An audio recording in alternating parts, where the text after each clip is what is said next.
The gift of cure is different from the gift of healing. Cure is simply the elimination of all traces of illnesses and disease. But God offers us His gift of healing, which is something deeper, which is something transformative.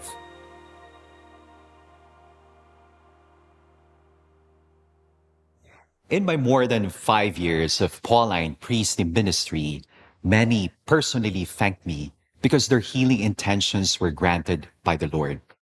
Father Pao, thank you very much for praying for me and praying with me because I'm already now cancer-free.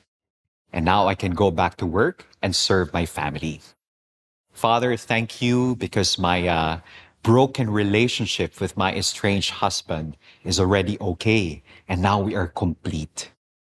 Many personally thanked me because their healing intentions were granted, but many also expressed their seeming disappointment, discouragement, and even disillusionment and despair and desolation because their intentions were not granted by the Lord. I recall this patient, a dying patient in the hospital, and she asked me, "Father, does God play favorites? How come I do not receive the gift of cure? I'm a good person. Why do bad things happen to good people like me? Does God play favorites?" How should we perceive the gift and the challenge of God's healing?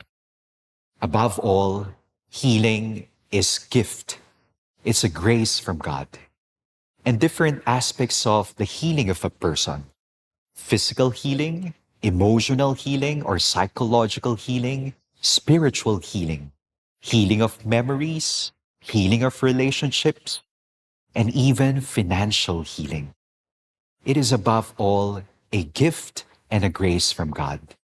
The gift of cure is different from the gift of healing.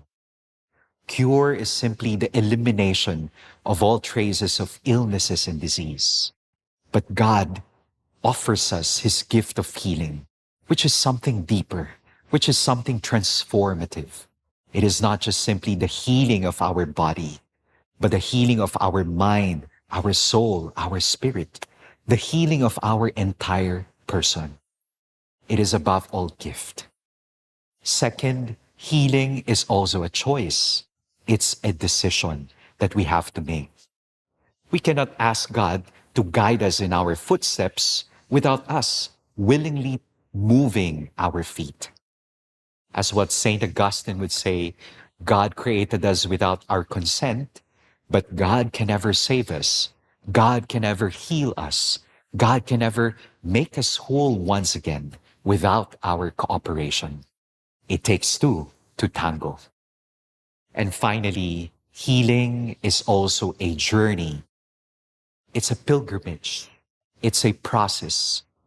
There are times that the healing miracles of our Lord Jesus Christ, they were automatic. But other miracles, they underwent a ritual, a process, a journey.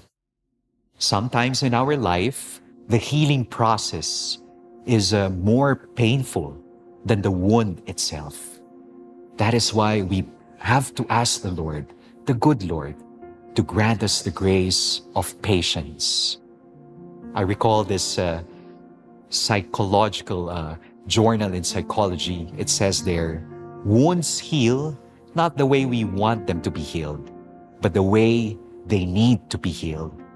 It takes time for wounds to turn into scars. We need that grace of patience. Patience with God and patience with ourselves.